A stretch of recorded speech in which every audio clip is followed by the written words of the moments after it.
I can't believe it. It's the season 4 finale day.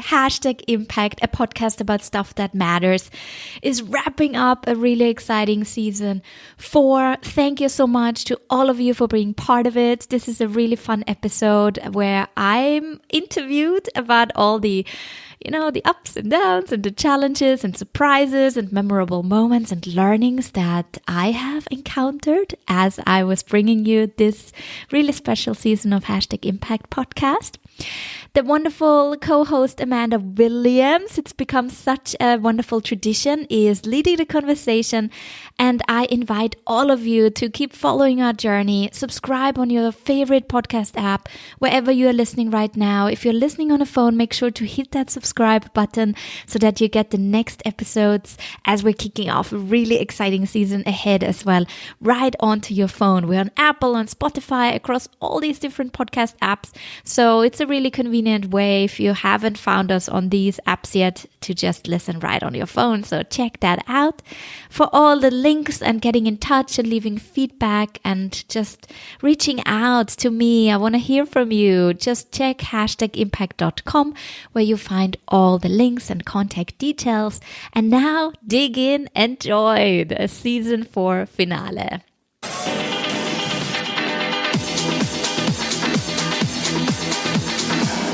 Hello, #Impact listeners, and welcome to another finale episode. I'm Amanda Williams, hosting our 4th season finale, interviewing the lovely Regina Larco about all of the wonderful things that she's learned and picked up from the stories that she's been telling over the past season. And season 4 was a special season for #Impact for a number of reasons. It really focused on entrepreneurs within the impact space.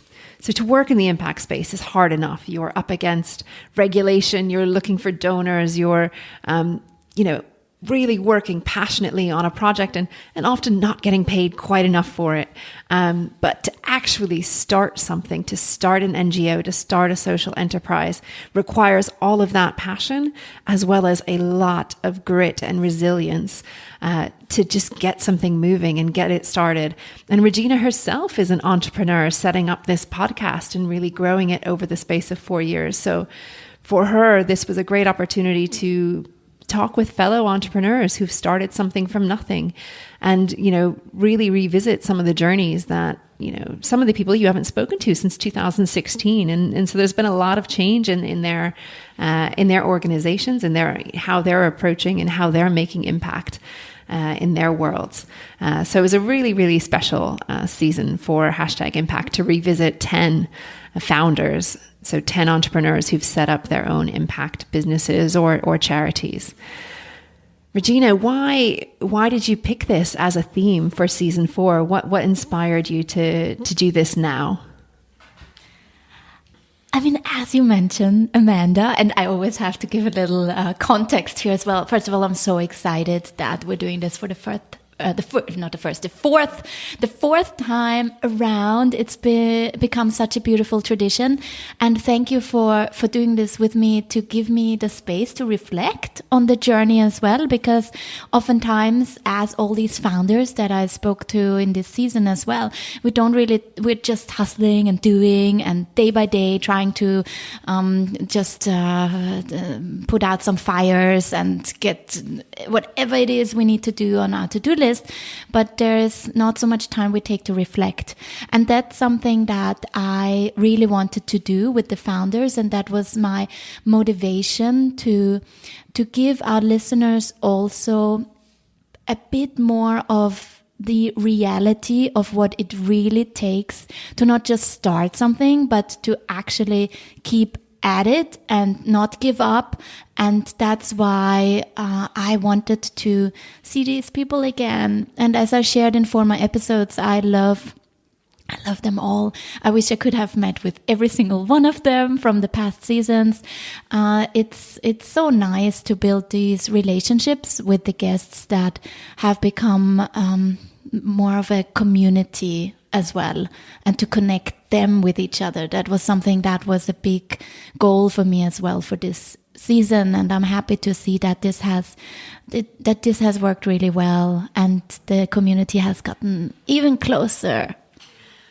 So interesting that you've brought that up already. That's a question I had for later in the episode, but we'll do it now. So Victoria from Resolve actually mentioned the importance of engaging with your alumni. So they run programs and they have fellows each year. And, she was talking about, well, how do I keep the community from last year involved and part of it and responding? And, I think you've now created this amazing community of people that you've interviewed over the last 4 years. It hasn't been that long. It's 4 seasons, but it's actually just like 3, coming up on 3 years. 3 years, yeah, all but right. it feels like 10. So 3 years, and you've spoken to so many different people, within Hong Kong and beyond. And, what is it that you're doing now, to really engage with them? Are there any stories of collaboration that you can share, or people that you've introduced, different guests that you've introduced to each other and what they're doing as a result of that? Yeah, there's always so much more to be done. And to be frank, this is something I wish I would have had even more time to build these relationships between the guests. So as we were starting out last season, I've been organizing a few breakfast sessions with the guests so they could meet each other. And it was, Hong Kong, we're recording here in Hong Kong, and the social impact space is quite well connected already. People know or have heard about organizations. So I always felt they all know each other anyway. But then I realized, they didn't. And so I started like a group chat on WhatsApp with all the founders, and I promoted the episodes, of course, but I also gave them this platform to share if they had events coming up, fundraising, whatever it was, a cool launch event, so that they could have this really intimate space of just 10 people that could share, I need your support here, help me. And one of the really nice connections that has been made, I think I'm very happy that I could be the matchmaker here, was with Alicia Lui from Women in Sports Empowered and Dr. Jamie Chu from the Brightly Project. So they met at one of our early breakfasts when we talked about storytelling. I had an expert coming in, share how they could become better at sharing their stories with their communities, and that morning, I already realized, they don't know each other. I thought they had not met each other before, but they really, even though they work in different spaces, like Jamie works with mental health awareness, and Alicia works with getting young girls really excited about being sporty. Can I say it like that? Like in very, now simplified terms, of course, there's much more to it and to both of the organizations. But then it was so lovely, as they were waiting for each other's episodes to be aired. It was really wonderful to see that. And, to be honest, oftentimes I don't really then know what really becomes of it, but I know I have made the connection. They are now connected with each other, and there will be for sure ways how they can collaborate with each other, and that's really my intention. So I'm the matchmaker, and then I'm also, letting them go off and explore how they can make really beautiful projects together. Yeah, and I think they'll have lots to potentially work on together, because there is such an overlap of that physical and mental health, so important, especially when you live in a city that's so close like Hong Kong, and so we live so close together. So that physical space is a really important part of mental health here.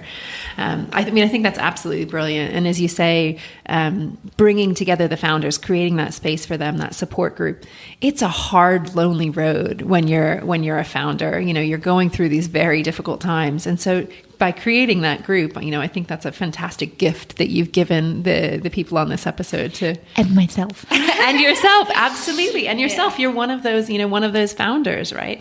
And And you need to know that people are going through the same things that you're going through, and, you know, somebody to ask questions to when you run up against a problem with a potential donor or a potential investor. It's great to have that support group around you, that peer group that has been there, done that a little bit. So yeah, really, really great thing that you're giving to the community, I think. And so many of these people, I mean, you mentioned, Dr. Jamie Chu. You spoke to her in episode 6, way back when, and even Rooftop Republic, I think, was the second ever #Impact episode. You know, so what a great thing to be able to go back and speak to and catch up with them after, you know, some of them as long as 3 years. And any particular stories of kind of progress that some of the founders have made, anything that's really stuck in your memory as something that you were like, wow, I can't believe they've accomplished all of that. Yeah. I mean, you mentioned Rooftop Republic now, and that was wonderful because I got to speak with with the female co-founder. I'm a woman. I have a lot of female guests on my show, and I just, there's a big part of me also wanting to have and support more women to get heard. So I was really happy that Paul, who I originally spoke with, I wanted him back on the show, but I invited the other co-founders to join as well. But then as it happened with timings and so on, it was then Michelle who was the one who spoke with me just one-on-one. And so that's the backstory as well, like how happy I am that I could get another female voice heard on the channel. We have a whole season 3, where we only featured women. Yeah, so just as a side note on my this women empowerment passion I have.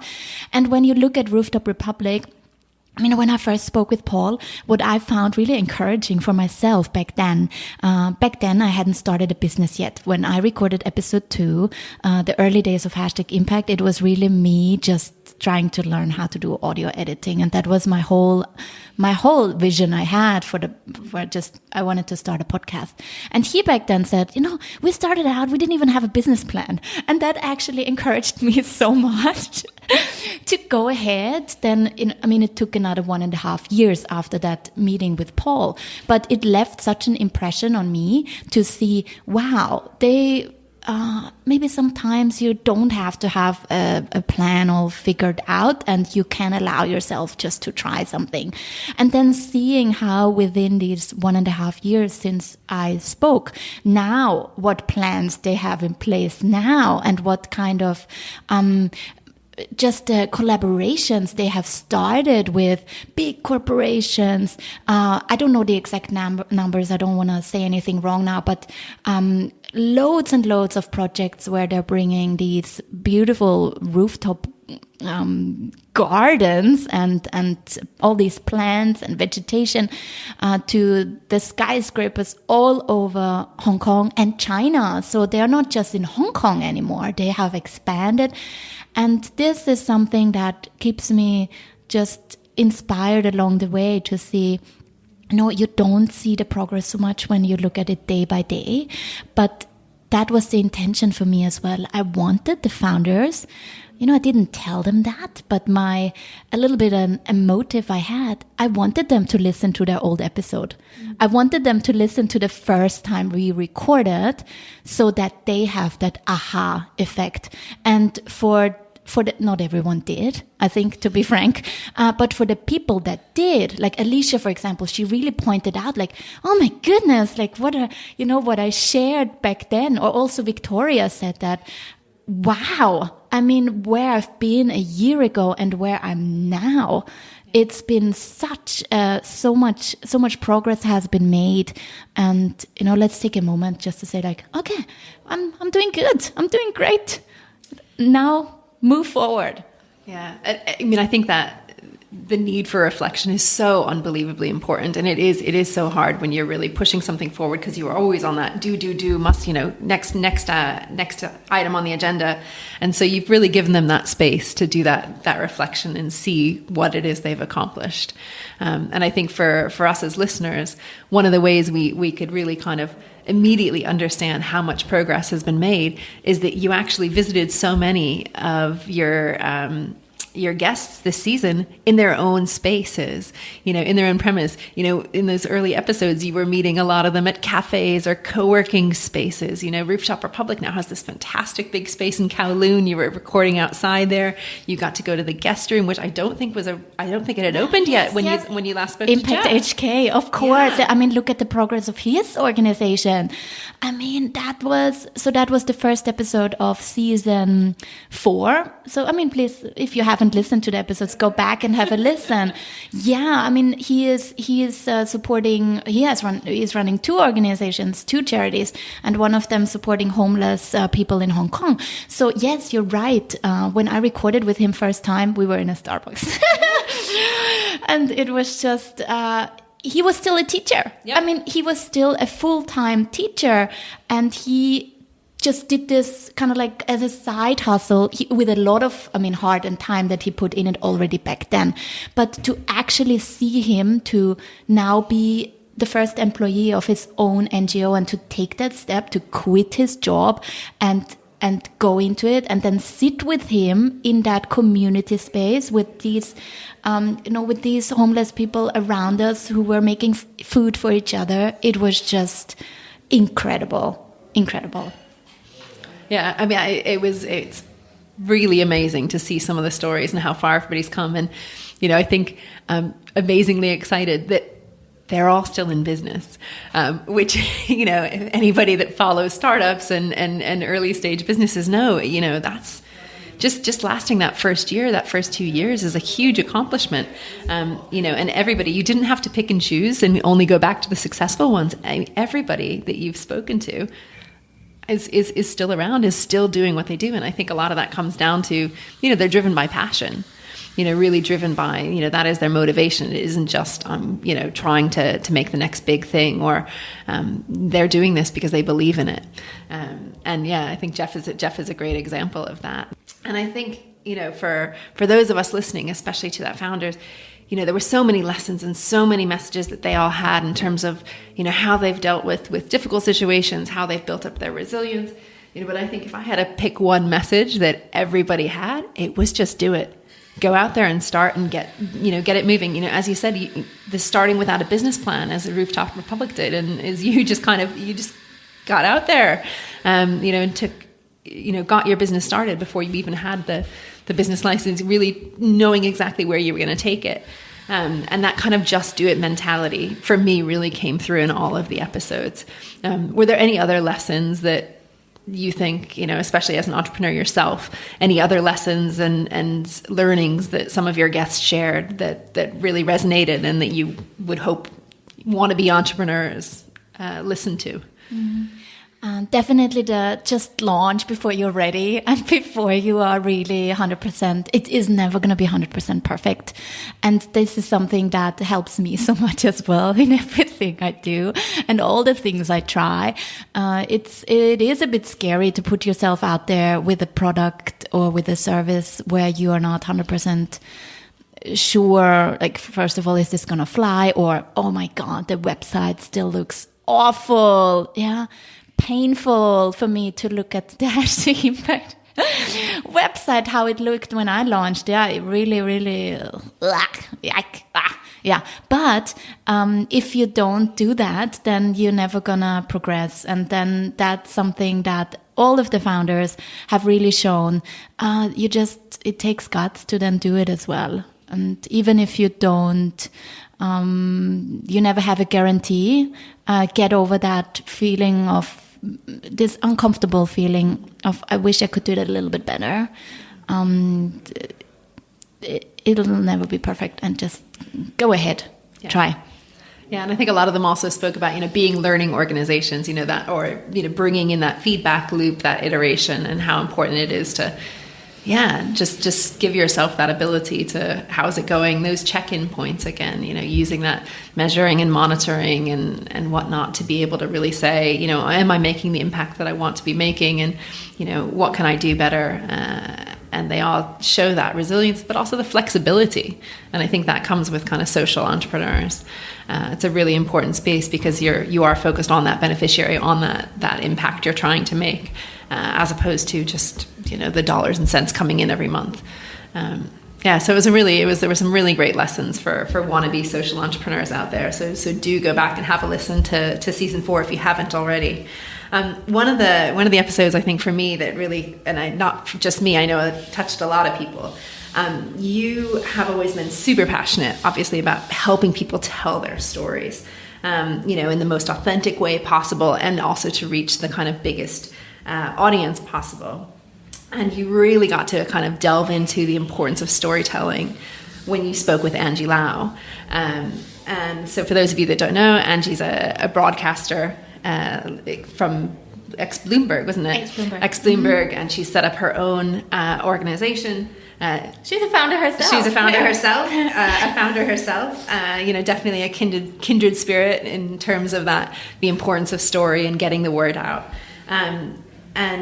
What are some of the things that you personally took away after speaking to Angie? What were some of the things that you took away from that conversation?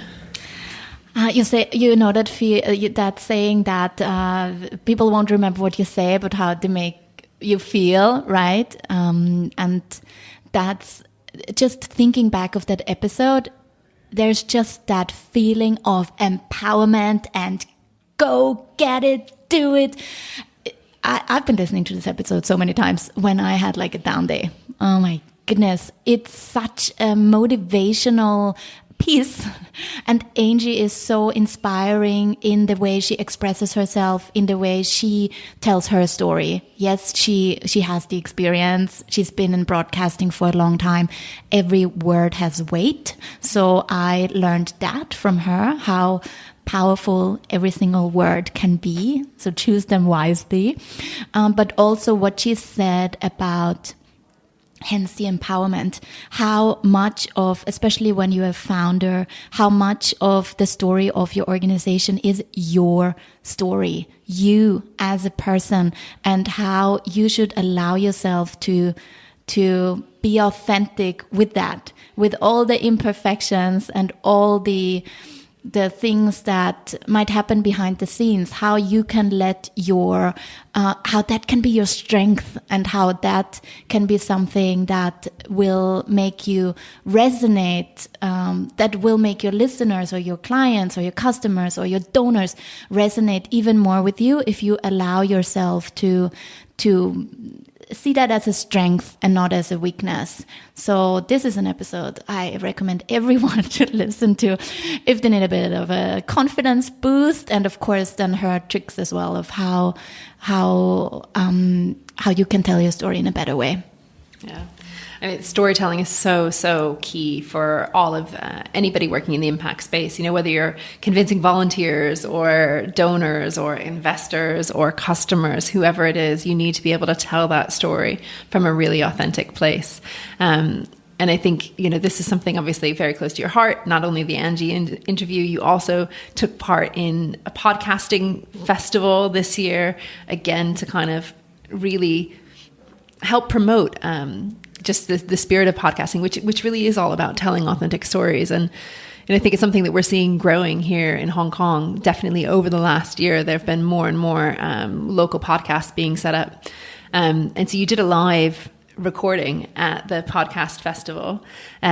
What was it like to go ahead and do a live recording, not in front of loyal #impact listeners, people who've been following your journey for a very long time, but actually just an audience who's interested in audio? Did you do anything differently? What was it like?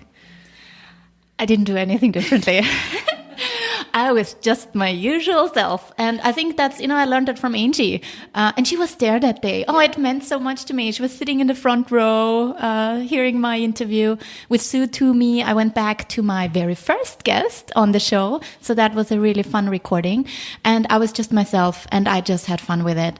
And it was, it's, as you say, I was nervous because I had a few people. My husband was in the audience, a good friend, Carol, who has been supporting us as a co-host as well, and behind the scenes she was there. But it was like 100 people, and the rest of the people I didn't know. And this was will they resonate with me and my style? I mean, the great thing with podcast is people that will like you for who you are, if you're your authentic self, they will love you for it. And that's a really great bond that you can form. And I'm sure there were people in the audience that were like, oh, no, that's not really my style. And that's fine, right? But just having the opportunity to see the reactions face to face and hear their laughter and hear them go quiet in moments when we shared some more difficult just observations is really powerful. I love that. And I want to do that more often. Very good. Well, something to look forward to in the next season. I mean, I think you've made some really interesting tweaks this season, bringing in the hashtag Impact Club. And, are you finding that you're able to increase engagement with your listeners through the club? Through the club, launch before you're ready. I said it before, that definitely I launched the club way before I was ready for it. And it was just a test to see, is there an interest from my listeners to get involved in that way. And I'm sure I have to improve and tweak a lot on that, and I'm working on that right now to make the club even better and more targeted to the people that want also more support in particular areas when it comes to, for example, storytelling, or for aspiring podcasters, as I'm also now running a podcast course. So the club will be in the future much more linked to my students and mentees that I'm training in my podcast course. So with the engagement, so the club per se, I think I can say no, that hasn't really helped much with engaging them more. But having said that, I've been really blessed with my listeners already being very engaged and sharing the episodes, commenting. What has been really powerful was to team up with a charity. That's what I did for the first time for the club. So that was Kelly Support Group. And it was not just that part of the fee would be donated then to the club, to the charity in the end. It was also how I supported them, to give them a platform to share more of their stories from their beneficiaries that they wanted to get heard. So we had three bonus episodes, special episodes, only reserved for Kelly Support Group, and you can check them out at hashtagimpact.com/Kelly. There's a whole site page dedicated to them, and they, I threw them into the cold water, just like I did with you, like we talked about before for your first recording. I said, if you want to be a podcaster, if you want to try that out, then you have to try. You have to go out and record. And that's what they did. They went out with a phone and recorded the episodes. And the content that they produced is really wonderful. Yes, the audio quality is not always the best because, just listen to my first episodes. They were, that's what happens, right? There are technical difficulties that you overcome. But just to be brave enough to put yourself out there and record, that's really, really, really powerful. And that's something that helped me engage a lot more with my listeners as well. Yeah, I think it's we got to see a little bit more of the Regina behind the scenes in this series. We did a kind of a behind the scenes episode with Sky talking about all of the work that goes into teaching, as you taught the team over at Kelly Services, how to podcast. Sonali mentioned about how you've been helping her learn how to podcast. And I think we've spoken a lot about this, the importance of storytelling and authenticity, and you're great at, your warmth is able to pull people's stories out. But just as important is the technical behind the scenes work that you've been doing. And, I think that's why I'm so excited about the course, because there's the storytelling is one side of it, but then there's the editing, there's the, the producing, all the audio management that you figured out all the tips and tricks to. How was it putting the course together? Was it fun to kind of go back to what was it like when I was first starting out? What did I need to do first? What did I do next?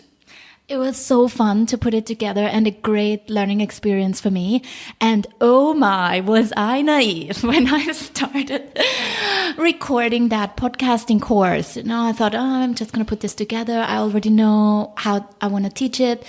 I had a structure. I had my chapters lined out, how I want to bring this across. And then I started doing it. And then I realized, like, oh my goodness, I have to go over the script over and over again. How can I make the flow better of the episodes or the chapters, that they can really build on that? And also to have that, put myself back in the feet of myself, like just beginning. What were the things I didn't understand? And I put so much love and work and time in it. And what I really wanted this course to be is also, giving my students the confidence that they can do it. Because when I did my market research for the course, what I found out that so many aspiring podcasters, and that goes particularly for women actually, and I brought it up how passionate I am about, giving more women the courage to speak up and feel empowered. This is something that is holding so many people back to do it in the first place. I mean, Amanda, think back of how I had to force you to do it. Absolutely. Like, you gotta do it. And now the same, for the Kelly support group. Sonali, I was sitting next to her as we recorded. She's such a strong and amazing woman. But I know that if I wouldn't have said, I'm gonna sit with you and do it with you physically, then she wouldn't have gone ahead to do it. And that's really what I'm bringing in the course. Like, I'm this mentor for them, even though I don't sit with the people physically next to them. But through my videos, I'm there with them as that, what people often refer to me as a cheerleader. Like, I'm such a good cheerleader. So I want to be that for my people I feature on my own production, #Impact, all these social impact leaders I look up to. But I also want to do this for my students in the course, for my mentees, that they feel the confidence that they can do that, and to integrate that in the course without it being too much and too, happy, clappy, like, yes, you are amazing, you can do it. So how do I balance that? So that was something that for each chapter I had to really dig deep into what would have helped me, because having said that, now I pushed you into the cold water, but it was the same for me. Like, I was so scared to go live, and if I wouldn't have had my friend Celia, the show would probably not be on air until now. You always need someone to give you that extra bit of encouragement, I think. Yeah, absolutely. That cheerleader, and also just, somebody who has kind of walked the walk before and done it and can just make it less daunting. I've been there myself, and these are the things that you need to do and just those little cut and edit tricks on GarageBand and all of that. It's really, really helpful to have somebody really walk you through that. If I had to start myself with, I would have been too much for me, I think, to try and figure it all out myself. So it was so helpful to have you as a teacher. So hopefully lots of other people will get that experience as well. Yeah, and I'm happy to see, my first students are now running through the program. And it's been really, really just encouraging for me to see as well that, going from that first idea and then actually seeing them launch their show, it's so amazing. And I'm always so happy to subscribe to these podcasts, right? I'm the first subscriber, I'm the first who rates it, and that's something that gives me so much, that makes it all worth it, all that time and effort I put into this course. Definitely. Well, yeah. So hopefully a couple of more exciting shows coming, kind of brought to you by definitely. Course. So really exciting. So lots of good changes this year. And then, of course, season 5 just around the corner. What can we expect from season 5, Regina? Yes, so I don't want to give away too much because I want to keep this exciting for you, and also I want you to come back. So I'm not going to give it all away, but I can tell you that we will focus on the UN Sustainable Development Goals. I'm very excited about that one. So it will actually be season 5 and 6 will address the UN Sustainable Development Goals, because there are 17 and we don't have so many episodes for each season. So that's why we cut it into a 2-part series. And so each episode will be dedicated to one sustainable development goal that we will address together with a NGO. So this season we focused a lot on social enterprises, and for this upcoming season we will give the platform to amazing NGOs that are doing great work in that space. And I'm very excited that we will have stories from other countries as well, as our hashtag Impact team and co-hosts are moving around. You know, we're all global citizens, and it's really wonderful to see that we now have co-hosts based in Korea, in Germany, and Australia. Yes. So this is something that I'm very excited about, that actually, you know, what started very local here in Hong Kong is now brought to other cities. Yeah, excellent. I think between the co-host moving, the share your story feature that you've got on the website for people to record their own short stories of what they're doing to make an impact in their own community, and then of course using the SDGs as a theme for the next couple of seasons. It's fantastic because the SDGs have really taken off as that kind of global language around impact, positive impact, whether it's social, whether it's environmental. Whether it's just lifting people out of poverty.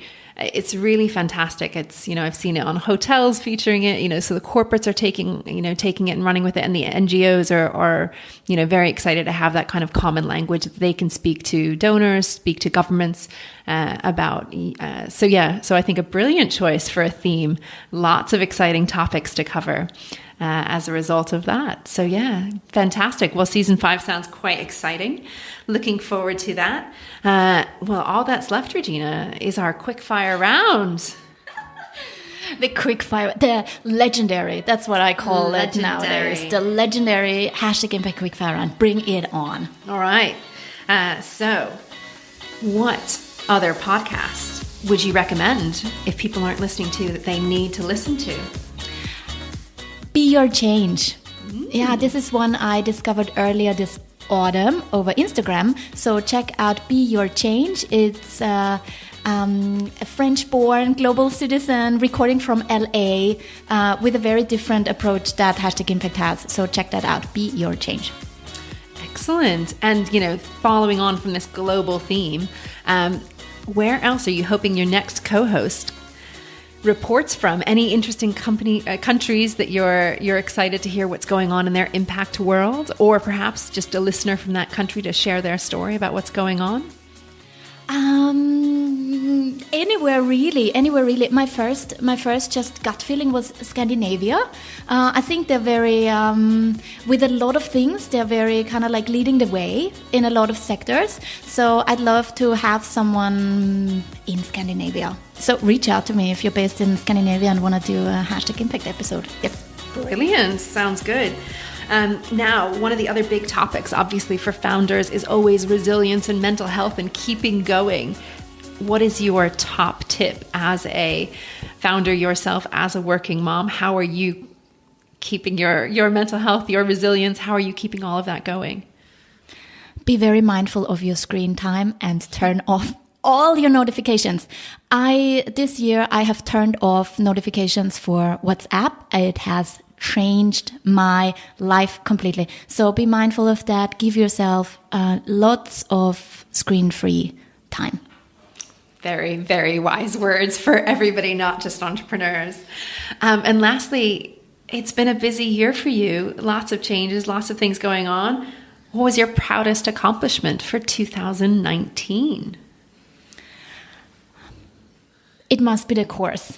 It must be the course, and not just getting the course live, but actually keeping everything going while getting the course live. And then, of course, just surviving life as a working mom and, seeing my little girls grow up into really empathetic and kind little girls. I think besides work, they will always be my top proudest creation project, right? They're a little project as well. So I'm so proud of being their mom. Excellent. And you do a very good job at it. Not every day, but I have better days, and so do they. Yeah. Absolutely. Yeah, it's a team sport. Wonderful. Well, thank you so much for sharing your reflections on season 4. And looking forward to season 5. Thanks everybody for listening. Thank you. And thank you so much, Amanda, for having been a part in this, since day one. And it's been exciting to see your journey as well. So looking forward to your next episode on #Impact as well. So listen out. Listen out to some more stories from Amanda. Looking forward to that. Absolutely. All right. Thank you. Thank you so much for joining us today, and stay tuned as we are launching our season 5 soon. If you're not on our newsletter yet, you might want to get on it so that you get notified when our first season 5 episode hits the shelves. So head over to #impact.com/subscribe. And if you haven't checked out what's happening in the club, please do so. There's so much bonus content there, things we haven't published anywhere else. And there's also a really fun clip in there of what happened just before we started this interview. It's re-listening to this is just both shocking and highly entertaining. So if you want to hear how it's all, what's happening behind the scenes and how we actually got going with this interview, head over to #impact.com/club. Talk to you very soon. Bye.